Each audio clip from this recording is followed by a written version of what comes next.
You are listening to I Am Interchange. I am Interchange. I am Interchange. I am Interchange. Fostering curiosity, education, and empathy by exploring the controversial and the provocative. I am Interchange.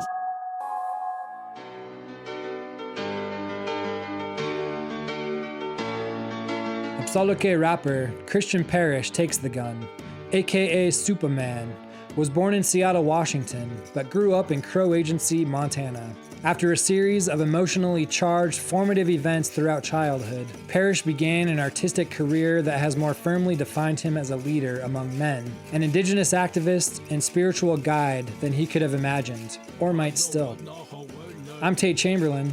In this podcast, I take a closer look at the music, the memories, the life, and the future of Montana's own man of steel, Supaman. I do think we are in a state of emergency to preserving the culture, and I think a lot needs to be done.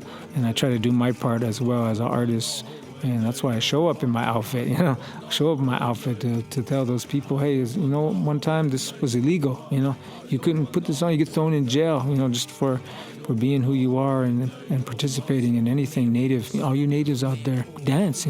Go get an outfit. Participate in the culture is something very valuable.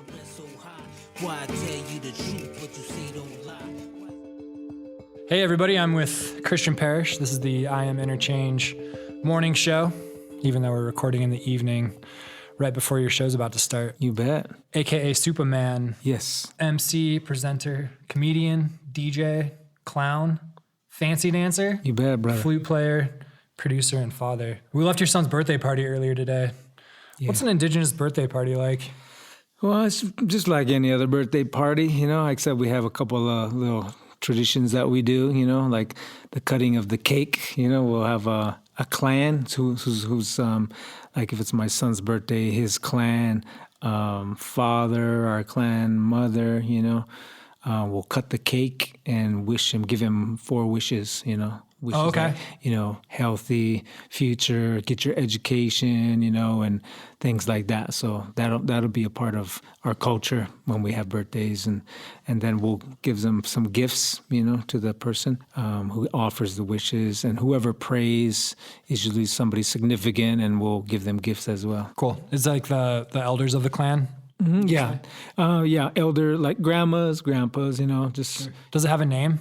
The clan, my clan, there's different clans there. I think there's about 7 now, but my clan is the Apsáalooke, which is the Big Lodge clan. Yeah, and so my son, your clan is from your mother, and then you're a child of your father's. They say child of. And so my son is Biligoja, which is whistling water from his mom, and he's Apsáalooke, Big Lodge from my side. Your family, your parents, your dad is Irish and your mom is Crow? Yes. Mm-hmm. Can you talk a little bit about what your childhood was like? My childhood, let's see, kind of rough, because my mom and dad struggled with alcoholism, and things like that. So it was a little bit rough going through that. Growing up I was born in Seattle, but we grew up in Crow Agency on the reservation over there, and being around alcoholism, a lot of drama, chaos, up late at night, fights, going to jail, things like that. You grew up with your parents going through that experience? Yeah, definitely. They were going through their own struggles, with alcoholism, and we ended up in foster care, me and my brother. So we had to go through foster care, and that lasted for, from days to weeks to months to a year, So we had to go through that, wondering if they were going to come back and get us, We're wondering what's happening. We're just little kids. We don't understand the system or anything like that. So I think that's kind of like, my life like changed at that time, like as a kid, man, like I don't know. I didn't know what was going on, but they ended up getting sober. They got sober and healthy, and they came to get us. And I didn't even want to go with them. I cried and wanted to stay. With my foster parents, and so that was kind of broke their hearts. Broke everybody's hearts, and it was a bad situation. But we went back home. We went back to Crow Agency, and we lived there. They were sober, healthy, had jobs, and it was good. Life was good. They were doing good, but it was short-lived. They started back into the cycle of addiction, which we ended up, being a part of till like I was 10 years old, so it was like on and off, going through those things and going to school and having them struggle with that. And at the age of 10, that's when my dad, he took off in February, and he got, got drunk and went to Billings, which is like an hour from our res, and he ended up, taking his own life, that night, and passed away. And that was my mom's wake up call. Like she lost her companion in life, her husband, and that was her wake up call. She said, I'm done. I'm through with alcoholism. I'm tired of going to funeral after funeral, seeing all my relatives pass away from cirrhosis, car crashes. And she said, I'm not touching another drop of alcohol, ever again. Gosh, that's heartbreaking. Yeah, and she stood with it. Like, she never did take another drop, and she's still alive, today, and raised me to be the man I am. She's my hero. So when I saw her do that, as a kid, I saw her make that commitment, after my father's death, and it kind of motivated me to be like my mom, like she didn't drink alcohol. And I said, I'm going to do that too. I looked around my environment, saw all these deaths, people drinking and stuff, and it was never good. So I made it up in my mind and my heart at a young age. I said, I'm never going to drink alcohol. I'll never try it. And I never have, I never experimented with it or anything to this day, so props to my mom. I always say, she's my hero, for showing me that path. I saw this great photo with you and her. I think it was on Mother's Day on Instagram. Oh, yeah. Yep. Mm-hmm. Yep. So you were little, and there was this repetitive cycle that your parents had with addiction, and it eventually broke, sending you to your foster parents. And once your parents finally kind of got their lives back on track, you were allowed to go back with them, but you kind of had found stability, it sounds like, with your foster family, and weren't quite ready to go back with your parents yet. But you did, and it was good for a while until it wasn't. Yeah, it was good for a while. Short-lived, but ended up into those struggles, back into those familiar environments. Your dad is Irish. Do you celebrate St. Patrick's Day? Do you have like a Kiss Me I'm Irish shirt? Not really. No. Growing up in Crow, I always had my dad, up until I was the age of 10, but we always just participated in our native side, our native culture. And even my dad, he's helped us out make our outfits, when we participated in the circle. He was there, fixing our bustle and, things like that, and participating. And he wanted us out there, to participate, because even him, he knew the value of it. He knew the value of, having the language and, things like that. He thought it was important that we'd learn those things. And he really loved the culture. And for sure, yeah. Mm-hmm. Christian Parrish, how did you come by that name? Yeah, that's my dad's name, Parrish. And I use that, even today, but I also used Takes the Gun, which comes from my mom's side. My grandpa was Frank Takes the Gun. And so after my dad passed away, my grandpa was really influential, in my life and growing up. After that, he was there, kind of like my father figure. And I didn't even know what a great man he was, Your grandfather? Yeah, my grandpa. He was just grandpa at home, But in his earlier days, he did so much for Native rights, Native religious rights. He was the president of the Native American Church. Have you ever heard of peyote meetings or NAC? It's a spiritual practice that Natives participate in. Different tribes came from the Comanches, and the Comanches, I think they got it from down the tribes in Mexico. So it's a southern religious ceremony, prayerful ceremony. And so he became the president of that, when he was in Crow, and he helped other tribes when people were getting raided, by the feds or by the BIA cops. They would call, hey, go get Frank Takes the Gun. He knows the court system, and he knows how to deal with these things. And so he'd go and help them and speak. And he was in the court all the time, saying these different things and trying to help, the natives who were just trying to pray, And there's kind of an activism guide. Well, I mean, the freedom of religion was kind of taken away. Yeah, like the Indian Act. If you study the Indian Act, you'll find out all the stuff, that was illegal for natives to do. You just couldn't be native, you couldn't even dress, you couldn't like speak your language, you couldn't do all these things because of that. And it was all in the governmental systems, like to eradicate us and our cultures and just assimilate us into society. And so if you study those things, you'll find out like all these crazy things that the government did and is still doing actually, like to get rid of native culture or whatever. And so he ended up fighting the Supreme Court. Like they went all the way to the Supreme Court and won, that we can practice these ways of NAC, Native American Church now. And so if you ever hear of anybody doing a peyote meeting or a ceremony, he had a big hand in that, and because they won against the Supreme Court, the Religious Freedom Act there. So he taught me a lot of good values. What a great influence. It sounds like you appreciated it a little later on once you understood it more. Oh yeah, definitely. I was such a kid, and I didn't know he wasn't about just all grandpa. that. Yeah. After like when he passed away, like his funeral was huge. Like these people, lawyers were flying in from Texas, and all these people. George Bush, the president at the time, sent a memo and all this stuff. Like and I was just like, wow, my grandpa was somebody. Like he did some things. So it's awesome to come from that.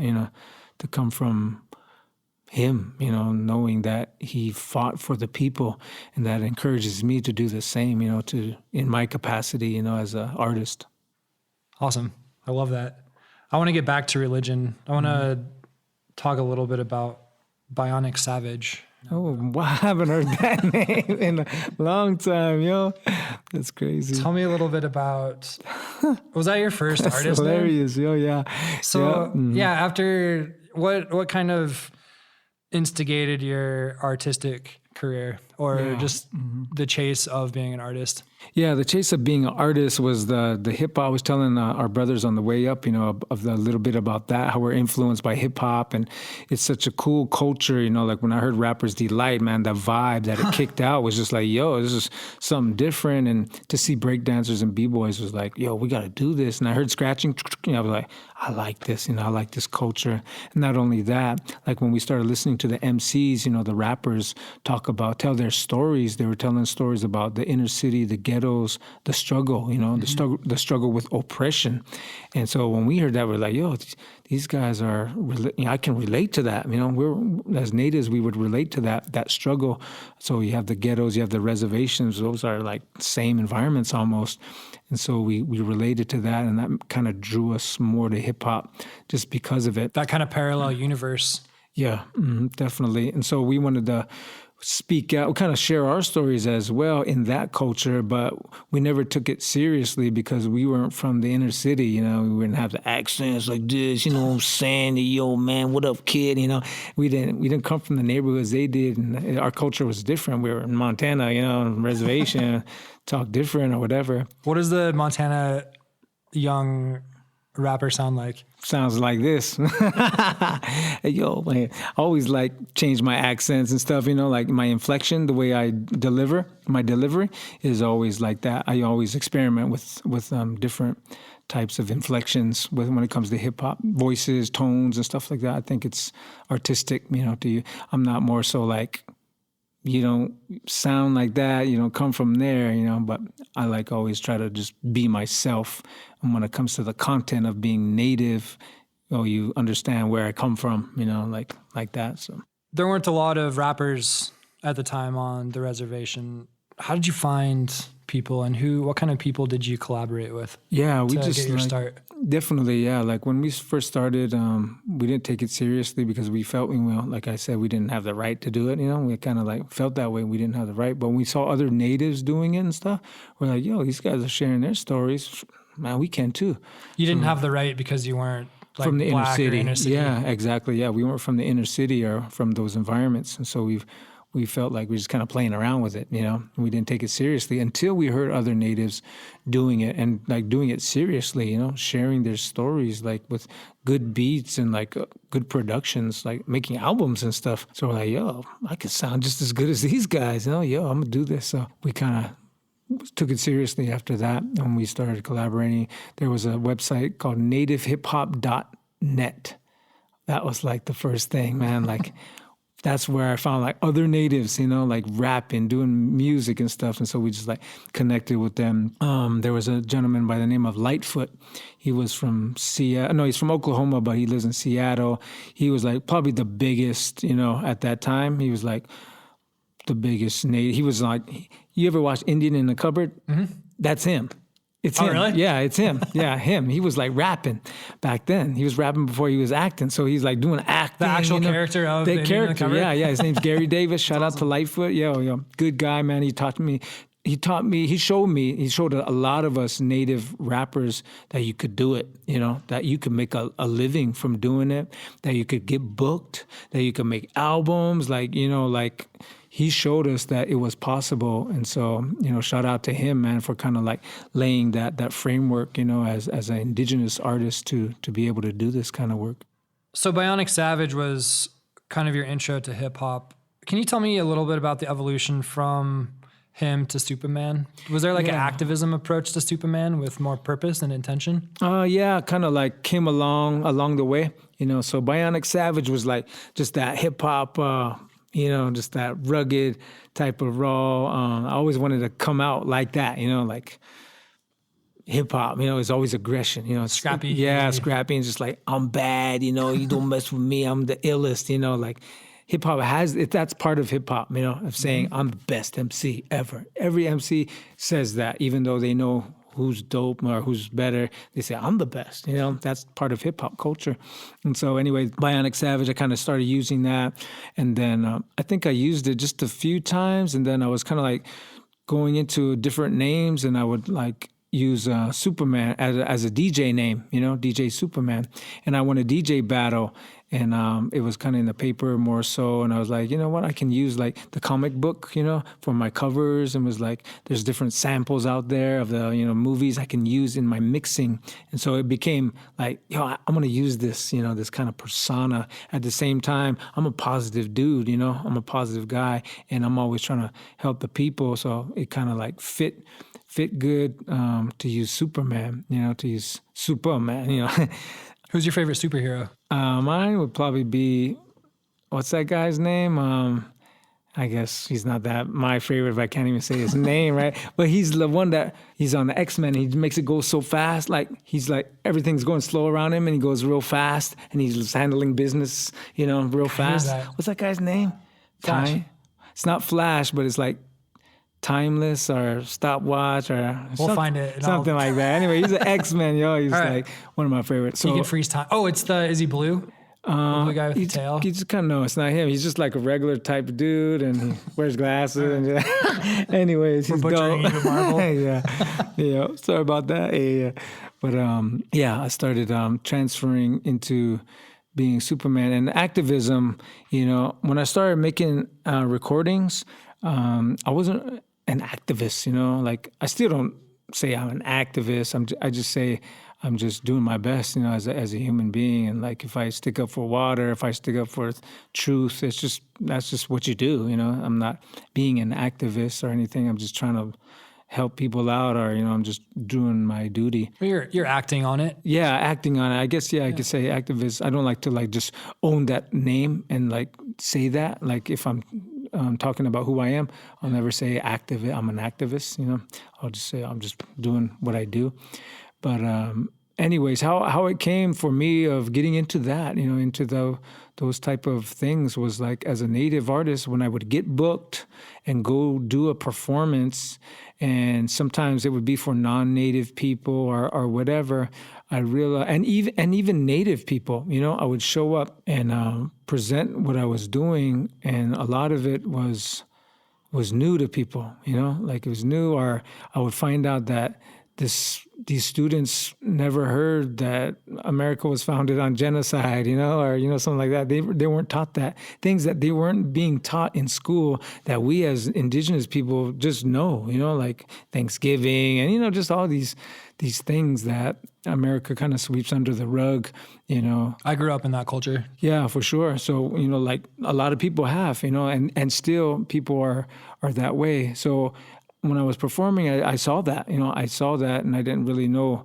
how much it existed. But I was like, I got to say something, I got to say something because I have this platform and they're not hearing this. So I feel it's my responsibility, to say something. And so that's when I started saying stuff, like that. I started realizing that I should use this platform to educate a little bit, even if it's just small things or, I felt it was important. I felt it was important for me as an artist to say something because I never started off with like, fight the power, this is all me, native power, man, and all of this. I didn't start off like that. I just started off hip hop. Hey, let's have fun.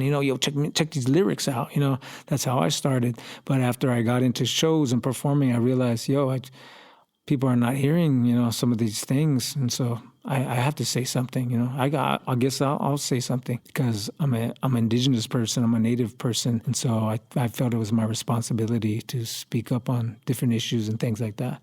So traveling around the state and doing shows for typically white audiences, there was kind of maybe a misunderstanding of each other's culture. Definitely. And how they were educated around you. For sure, yeah. Culture. Yeah, when it came to natives, when it came to indigenous, like natives, even just Montana, different tribes, like there wasn't any education there, or maybe there was some, but not as much as there are. Even though I think Montana is the only state that has Indian education for all, which it's required, for schools, every school to teach so much Native education, and that's a step in the right direction, even though that has a long way to go. That's a great step in the right direction. So, is there an intention that you've kind of developed that is now your goal to help solve? What's your intention now with Supaman? Yeah, that's a good question. I'm always learning that, I'm always learning, like, what am I doing? What's my purpose? Or like, what's working? Like, what is the end result to what I do? When I show up to a place and present what I present with music and education or whatever, and I leave that place, what happens? Like, what is leaving that ripple effect that's tangible or something that's a seed being planted that's growing, Right. Like, I think of that all the time because I never just want to go to a place and just leave that place and it's like a vapor disappears, I want something left there, something that's tangible, that's affecting people. And I think what that is the overall message of love one another, loving each other and opening our minds and our hearts to one another, celebrating our diversity, not saying I'm colorblind, I don't see color or whatever, but celebrating, oh, you're white, you're black, celebrating that, Yeah. Where do you come from? That's cool. Let me learn about it, like opening our hearts and our minds to one another rather than kind of like ignoring it, ignoring our differences. I'd say let's celebrate them, and even though we don't pray the same way, we don't think the same way or whatever, let's come to an understanding where we're celebrating our humanity, Yeah. We're celebrating what we do have as human beings. I think that's probably the foundation, the most important thing that I can do as an artist is kind of bridge those gaps, especially from the native and non-native perspectives.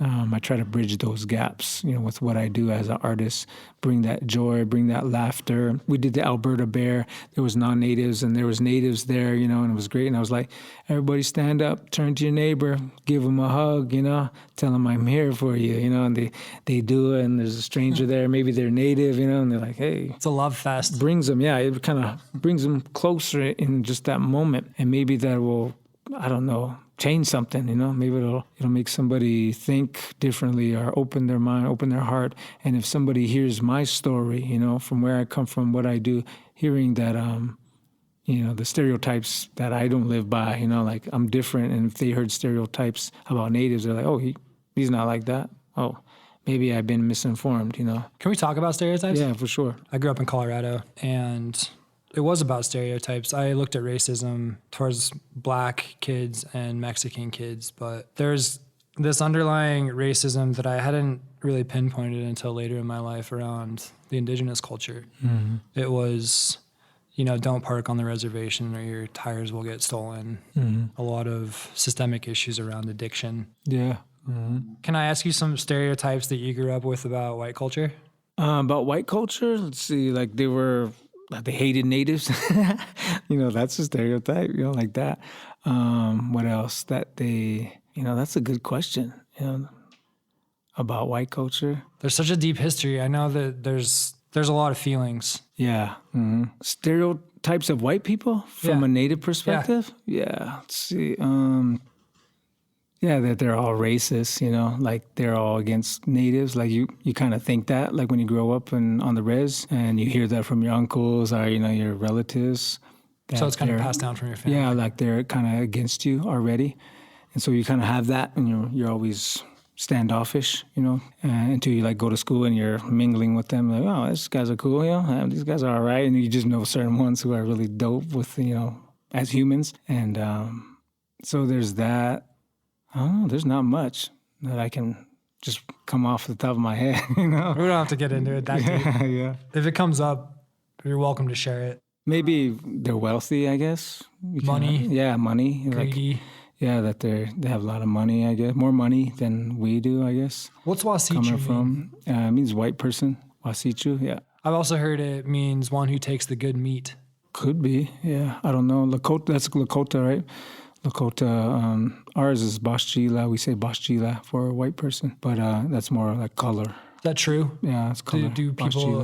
Are white people looked upon as taking all the good things and kind of handing off? Well, from history, colonization, of course, like there's that, man, they did this to us, it's there. It's always there. It's there with Native people, like, and that's why you hear so much about it from Native people, because what did they say? Millions were killed, millions were killed. This land was, stolen. There's just so much of that, colonization. Like when you look back, it's kind of like somebody killed your mom, and some years went by. Everybody knows who did it, but nothing is being done, nothing's being done. That's how it feels to Native people, in America. Like that's how Natives feel. Like all this stuff happens and it's unresolved. Yeah. What do we do? How do we reconcile? How do we, How do we? how is it possible? Yeah. That's the thing, that's the thing. Some say, do you have that vision of reconciling it? I have that hope, I never say, cut them off. Or, I never have that. I'm always, because forgiveness is hard. Yeah, forgiveness is hard, especially in that context. Yep. For yourself, though, as people, in order to move forward, in order to go forward, you have to. I feel you have to let go of that. You have to let go of that, and you have to embrace.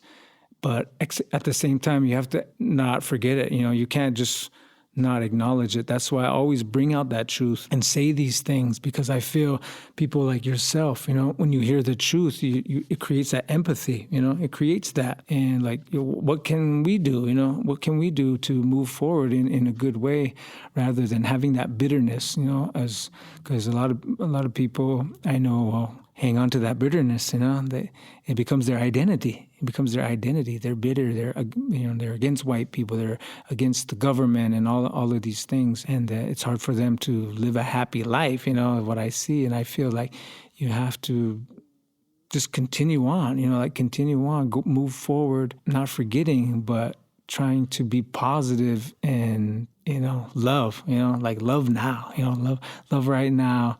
Right now, love people. You can't just mark off people as being the same. You can't generalize racism or those, deeds that were done in the past. And then I always say that to non-natives too. Is like, what happened in the past wasn't your fault. The future will be.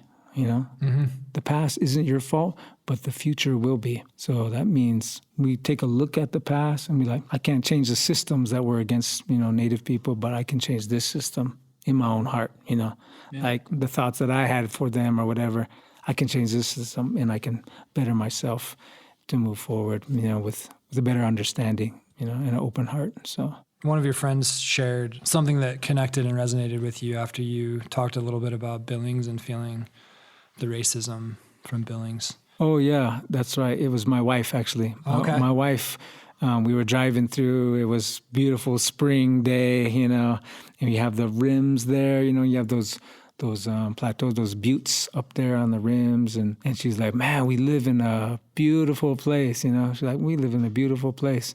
Right away, I was like, what? Like, this town is ugly, This town's no good. And she's like, no. She said, no, don't think about the racism and all of those bad things. She said, look beyond that and just look at the land, just look at the land. And I was like, looking around, like, yeah, it's beautiful when you forget about the stuff that you have to deal with, in the border town type of mentality or whatever, racism that goes on there. And so that kind of opened my eyes. I was like, wow, it is a beautiful place. But since we were always going to Billings, from Crow, and you always kind of experience racism and you hear all these stories, you always just feel that about the community there. And so it was kind of an eye-opener to understand that it is a beautiful place, and kind of have that racism and stuff makes it ugly, So there's always hope, and there's beautiful people all over. There's great people. It's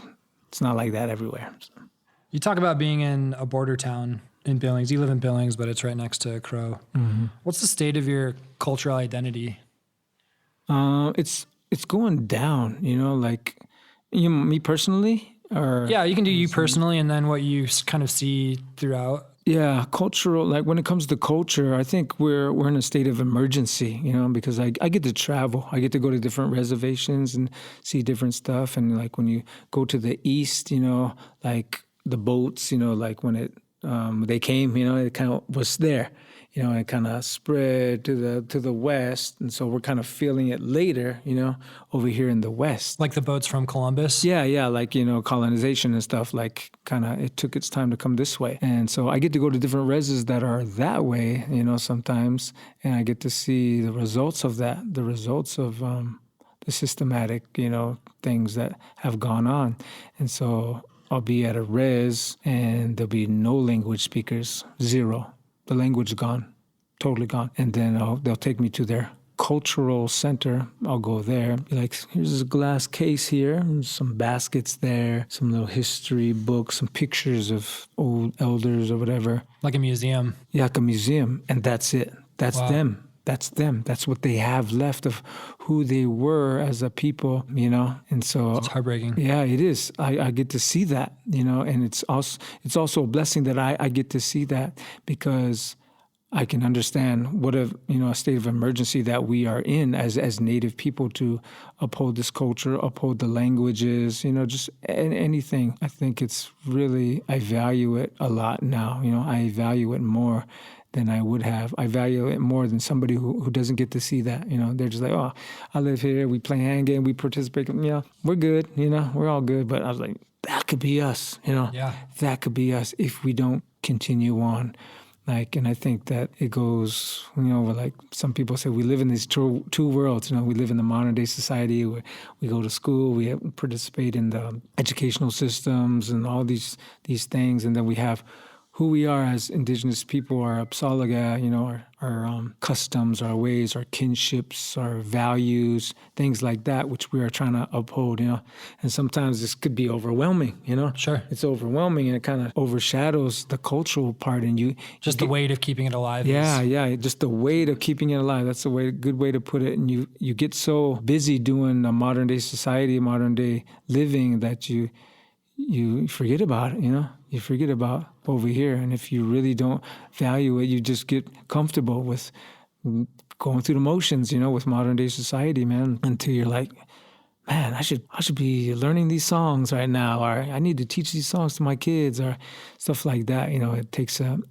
effort, it takes a willing effort to like uphold the culture. But there's a lot going on. There's a lot of good things happening. And I think, like with technology, we're using that as well. Like there's an app for the language. I get to say, "Hey, get on your app." And he'll go through the colors or the animals, and he'll just speak in the language and things like that. And so there's good when it comes to technology and things like that.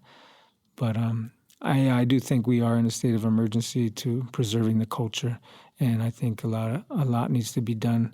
And I try to do my part as well as an artist And that's why I show up in my outfit, I show up in my outfit to tell those people, hey, one time this was illegal, you couldn't put this on, you get thrown in jail, just for being who you are and participating in anything Native. All you Natives out there, dance, go get an outfit, participate in the culture is something very valuable. I get to share that, and there's a sense of pride of being able to stand there, and be in my regalia, wear these feathers and wear my family's paint, on my face, that comes from generations. And they give it to you, right? Yeah. Yep. It's passed down. The different paint has different meanings. And Apsáalooke is good. We're good with our face paint. A lot of other tribes are like Hollywood, they see something in Hollywood, hey, that looks cool, or they kind of make it up themselves. But we have there's a lot of meaning and true tradition that comes from that face paint. So you carry a lot of pride being able to wear your family's history. Definitely, yeah, for sure. And share that, with the people there, whether they're Native or non-Native, to show them that beauty exists. And it has a meaning, it's not just fashion or things like that, I'll share those things, with people. When it comes to the non-Natives, I'll say, this is family, this is spirituality. Every bead on this beadwork that my wife and daughter put together was a prayer, and was good intention. So wherever I go, I take my family with me. As I'm standing here with you people, my family is with me, my family is with me. And this is spirituality. The values that come along with this dance mean this, and I'll go into the values and what it means to come out to the circle. It's not just fashion or movement, it's a deep-rooted values that come with the singing and the dancing. And when I share that, people are like, oh, wow, it's not just something visual I'm looking at that's pretty, or it's not just sound or anything, or I'm just not, moving in a certain way for no reason. There's a reason for all of this. And when you share that, it gives them more respect, they'll have a little bit more insight, and they'll have a little bit more respect for that. And I'll say, you know what? We have the Washington Redskins, in 2019. Even though indigenous people all over the country have spoke up against the redskin. And if you look at it in the dictionary, what a redskin is, it's a derogatory term for a Native person. Back in the day, a scalp from a Native person was called a redskin, and it was a bounty. You can pay, $10. A redskin. Yeah, a redskin was a bounty, and there was posters up, and people were killing Natives and getting their hair so they could get paid. For the redskin. Yeah, for the redskin, and that's what that means. And even though Native people have said that, shared it all over, we still have that, we still have that team name there, and we have mascots all over the country, who perpetuate that stereotypical Native, the Native head, the Native, these little tomahawk chop, and woo woo woo, and all these Hollywood type of things that make us look dumb. Like Hollywood done it in for Natives. Like they done it in hardcore, man. And so when I share the true culture, like this is what this is about. Those things is disrespectful to Native people. Kind of an appropriation of definitely, yeah. Culture. And that's one thing. Like you have.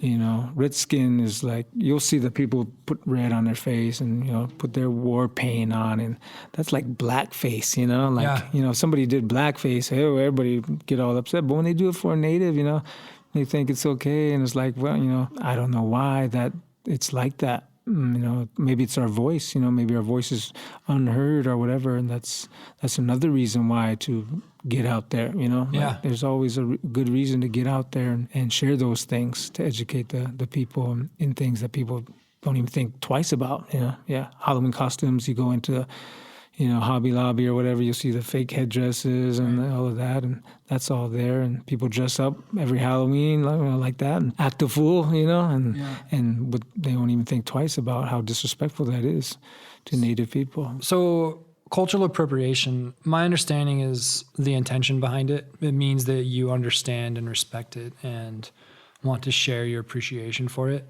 Who do I get permission from if I want to bring your culture into my life?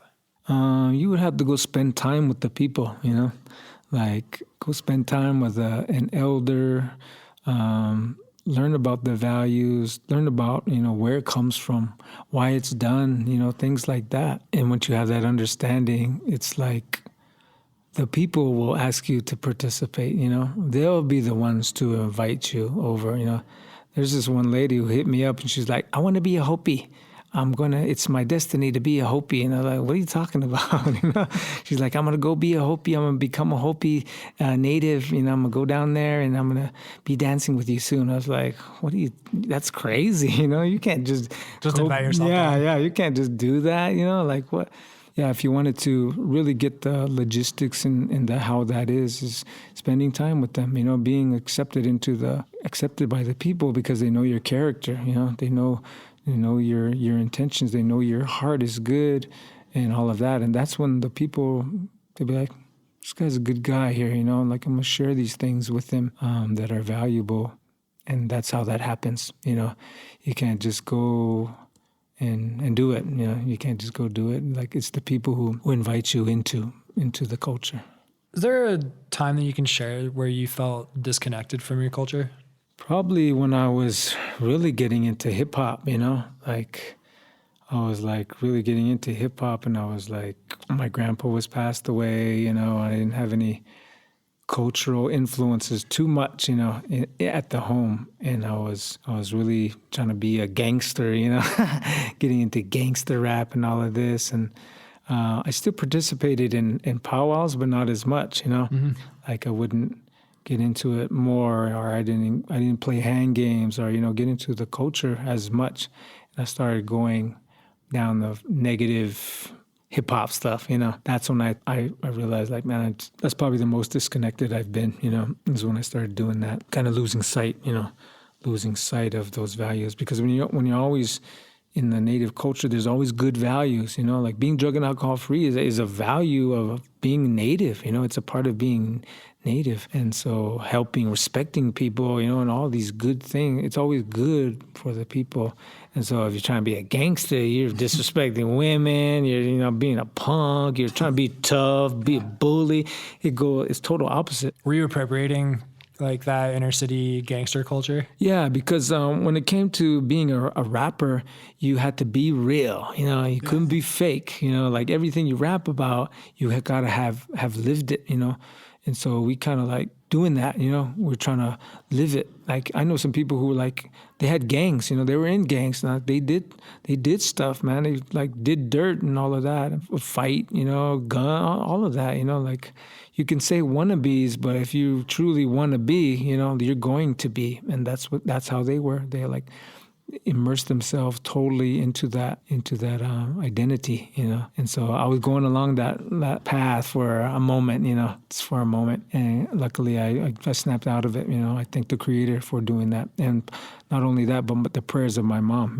I think my mom's prayers and my family's prayers kind of paved the way to where I am now. Brought you back to your kind of home culture. Yeah, for sure. Back to values, You went through a religious phase, and we talked a little bit about religion earlier. Can you tell me a little about your religion now and the religion of your ancestors and how it's just always it's complicated? Yeah, when it comes to spirituality, it's always a learning process. It's complicated and like that. And I can never just say, I'm this now, I believe this now, because you're just constantly learning and, growing as a human being and maturing and different things. And you question this and that. And so, yeah, I think it's all connected, and that's a native belief.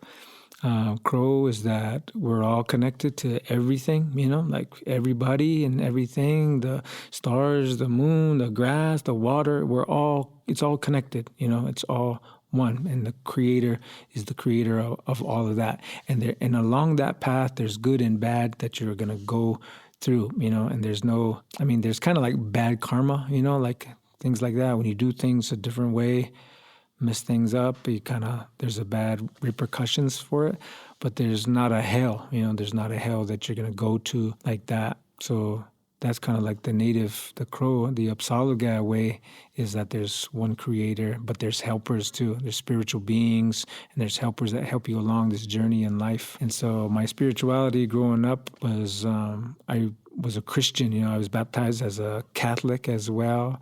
And so I was in that, you know, took communion and learned the scriptures. And even at one point, I wanted to be a priest.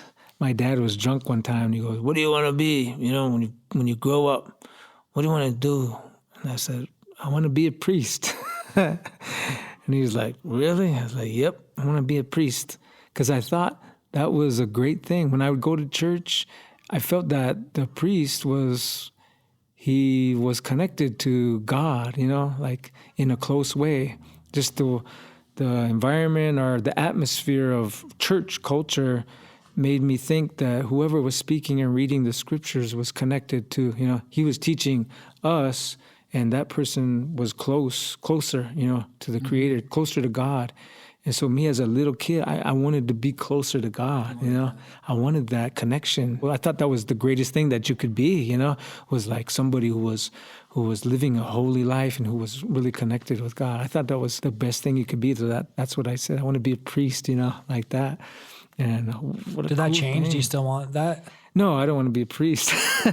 No. Do you still identify as kind of that Catholic? Not at all. Yeah, not at all. I don't. If somebody asks me, "What's your religion?" or "What do you believe in?" I don't say I'm Catholic or I'm Christian. Although I believe in a lot of Christianity, you know, and Jesus' teachings. You know, a lot of what Jesus says, and you know those basic values of love one another. You know, the golden rule and forgive. You know, I love that. I love that about Christianity. You know, and I love the organization of Christianity. Like, okay, they want to go help these drug addicts. They're out there. They're feeding the homeless out there. There's these programs, you know, like they have their own treatment centers. They're doing stuff. They're taking action. They act on it. Helping people, you know. And there's a lot of religiousness and legalism, all this crazy stuff that can come along with it. But there's good that is being done, and I can't knock that. I can't knock anything that's helping people legitimately, taking action, or giving somebody hope. When somebody's depressed or whatever, and they say, "I found Jesus," or, you know, like, "This helps me out, this gives me hope." I love that, you know. I can't knock it, man. Whether it's Buddha, you know, hey, I started becoming a Buddhist, it gives me hope. I've been sober for so many years because of it. Yo, go for it, man. That's dope, you know. Like, if it gives you hope and it's positive, bam, you know, I have nothing bad to say about it. So yeah, there's that. But I don't say I'm a Christian and I'll run around in Christian circles and, you know, as much as I used to. I love that. I'm able to sit down with somebody who's a Christian and we can relate, you know. I could talk to them about certain things, but at the same time, I'm happy with where I am on my spiritual journey of coming out of Western church culture, you know. I kind of think it like had a hold of me, you know, like it really had me, and I put on a fake mask, you know, for all the churchgoers and the pastor, and I think a lot of people do that, you know. There's this kind of like fakeness that goes on, you know, with trying to live up to the standards of Christianity, even though there's everything that contradicts. There's, you know, like you can read one scripture and then go to another scripture that contradicts it, or, you know, says the opposite, the thing opposite. So all the different interpretations of it on top of that. Exactly, the interpretations and the questions, you know, that I have as a human being about, you know, the Bible or certain things, you know, about hell and, you know, things like that. Like we were talking about that on the way up, and I just try to keep an open mind when it comes to spirituality, not embrace labels, you know, like people are always about labels. And I was telling these guys like about othering and belonging, you know, those two things. Othering is like when you they believe in this, that they're other, you know. And that kind of stereotyping. Yeah, stereotyping, different. Othering. Belonging is when you celebrate each other's diversities, you make everybody belong. And so I'm about the belonging, you know, like celebrating our humanities and things like that. We can relate with love, you know, like you can't argue, you know, with if a Muslim loves his children, a Christian loves his children, you know, and they show the same love, like you can knock that, you know, like that's, they relate that way. They have that love, that foundation. And so I'm kind of like about that, you know, rather than the doctrines and all the details which separate us, you know, as human beings. So at the same time, I'm like, I don't knock it either. I mean, I don't throw it all out. I can't throw any religion all out because I haven't experienced some, or I don't know the teachings and stuff, and so I can't just say I know anything really. I'm happy with saying I don't really know. I think you described what you like about it pretty well. Preaching love and the golden rule. I always liked the church's sense of community. Oh yeah, that's a big thing. Community is very important, and that's one thing me and my wife talk about too. It's like, yeah, we haven't gone to church in a long time, but when we go, we always like it, because hey, I saw so and so there, and we were eating food, and everybody's laughing, and oh, we're gonna go to the park after this, or we're gonna go do this as a family, or that community and that organization, that stuff, like action is good. Yeah, I love that as well. How do you think your grandfather would describe you? That's a good question, man. I would think he'd say he's a good boy. Because he used to always say that, this is my grandson. He's a good boy. He would always acknowledge that. And I think he'd say the same thing. I think he'd be proud of me, when I think of him, when I think about him. Like I even had a dream about him, like maybe last year. And in this dream, he came to me and man, he was so happy, He was making funny faces and laughing, and he was dancing around, And he would look at me with the way he looks, and he would just laugh. And we'd look at him, and we were all laughing. And I kind of, after I woke up, I cried, I cried. It made me miss him, and I was like, man, I got to see my grandpa. I felt like he really visited me, The feeling that I had when I woke up was, don't take life so serious, like, don't worry about it. Just have fun, You'll never get out alive. Yeah, you ain't gonna get out alive, man. Don't overdo it with work and all of this details. Just have fun, laugh, like be happy. That's what I got from that. It was like he was telling me that, at that moment. I think I was stressed out during that time. I was traveling a whole lot, and still I am, but I think that was a message from him. He showed up and he was just happy and enjoying life, So I think he'd be proud and he'd say, this is a good man, he's doing good work. This is kind of a deep question. What's worse than dying? Not living. Worse than dying is not truly living. There's a quote that says, our greatest fear shouldn't be failure. It should be at succeeding in life at things that just don't matter. So I think what's worse than dying is not truly living on this earth, not truly living up to our potential as human beings of living in the moment, not caring what people think, like enjoying each other's presence. Like we're all here on this earth, at this time, in this lifetime, we're family, like, we're alive right now with each other. And so I think that should bring us all closer, just the realization of, man, we get to live with each other on this earth, at this time in history is like, we're family, we're all family. And so I would say that's worse than dying is not truly living. If you had one ask of the world, what would it be? Shoot, $1 billion, man. $1 billion? Just kidding. Not at all. No. One ask of the world, I would say, that's a really great question. I would ask everybody to go beyond their egos, Go beyond your own ego and find that place of your true soul and your connection with everything, which is God, which is the creator. And when you do that, you come back with a new understanding of life, Like when you do that, when you get rid of your ego and you get to the true spirit of who we are as humans, it helps you love people, Like I was telling these guys about my prayer life. At one time I was waking up at 5 a.m. just to spend time in meditation and prayer. And there was a teaching of the more you pray, the more you spend time, quiet in solitude or, by yourself. And the more time you spend in prayer, the more this physical, body kind of dies and the spirit kind of takes over, The spirit kind of connects more with the creator, and it kind of takes a little bit of time, and I got to it, I would go and pray until I didn't know what to pray no more. I felt like quitting. And when you feel like quitting, you press in more and keep going. And that's when this flesh dies and then the spirit comes. And you feel all this love. All this love came. And that's the only place I wanted to be. I didn't want to be anywhere. I was in the moment, I could just die, right there. I was just in that pure love. And then when you're done, you walk away filled with that love, and you, first person you see, hey man, how you doing? Give them a hug. You just want to spread that, you just want everybody to feel that love. And so I would ask everybody to do that, get in touch with their true spiritual self, and when you do, it'll fill you up with love, and you'll be able to treat that person like your brother, like your sister, and maybe it'll bring the world together, world peace. I don't know. Christian Parrish, Supaman, thank you. I appreciate you. You bet. Appreciate you, brother. Thank you for the opportunity. Appreciate it. We're going to go check out your show tonight. You bet. We're going to rock it. Our mutual friend Nick is putting on. Yep, you bet. Shout out to Nick. See him, yeah. Right on, brother. Yeah.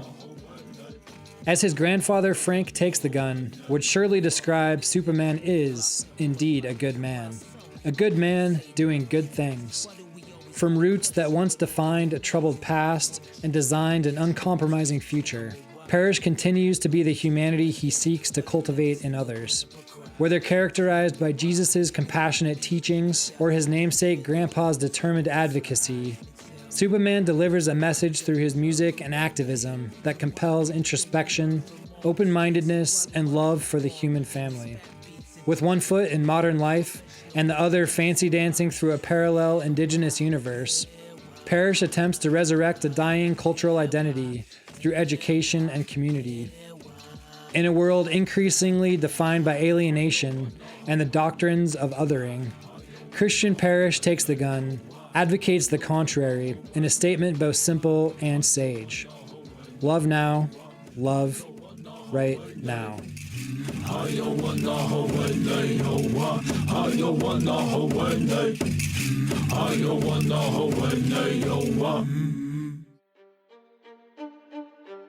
That's a wrap on this episode, and as always, there's a lot to consider. But one thing is certain.